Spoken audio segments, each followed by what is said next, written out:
Oui, la Roma, j'espère qu'il m'écoute aussi quelqu'un à Rome ou à Boston, où se trouve Monsieur le Président James Pallotta, parce qu'ils sont en train de faire des erreurs énormes. La saison de la Roma, on savait qu'elle ne pouvait pas être simple. Il y a eu une énorme révolution, on peut dire, à niveau des joueurs cadres.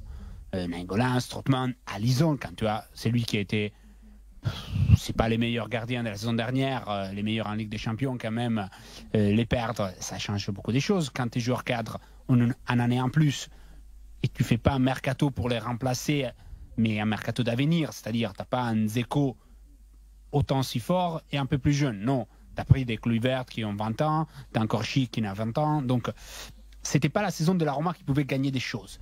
Aujourd'hui, après la défaite dans les derbies, est devenue soit la Roma est qualifiée en quart de finale, soit Di Francesco viré. La situation n'a pas beaucoup changé avec la défaite dans les derbies et toujours quelques points derrière la quatrième place, mais ça reste un résultat possible. C'est à 3 points de l'Inter. C'est pas la défaite dans les derbies que a changé la situation.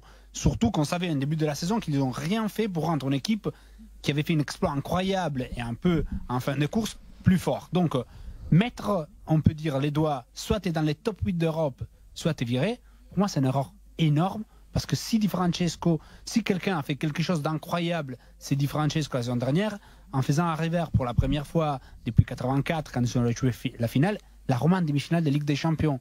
La Roma a un modèle économique qui oblige le club à vendre chaque année les joueurs pour ne pas être couvert de dettes, pour rentrer dans les discours de fair play financier, pour rentrer dans les cadres de fair play financier. Donc, aujourd'hui, mettre vraiment la tête de Francesco sur la table, encore plus avec la deadline de cette match de quart de finale, parce que le choix numéro 1 du président, Paolo Sousa, a déjà donné sa parole à Bordeaux, et si la Roma tarde un peu, il va devenir entraîneur de Bordeaux, plutôt que celui de la Roma. Moi, je trouve que c'est vraiment une erreur parce qu'on donne des responsabilités énormes à Di Francesco qui fait quand même un bon travail. La Roma était 3e la saison dernière. Là, elle est 5e, peut encore arriver dans les top 4 et à nouveau dans les top 16 de la Ligue des Champions. Qu'est-ce qu'on veut vraiment plus?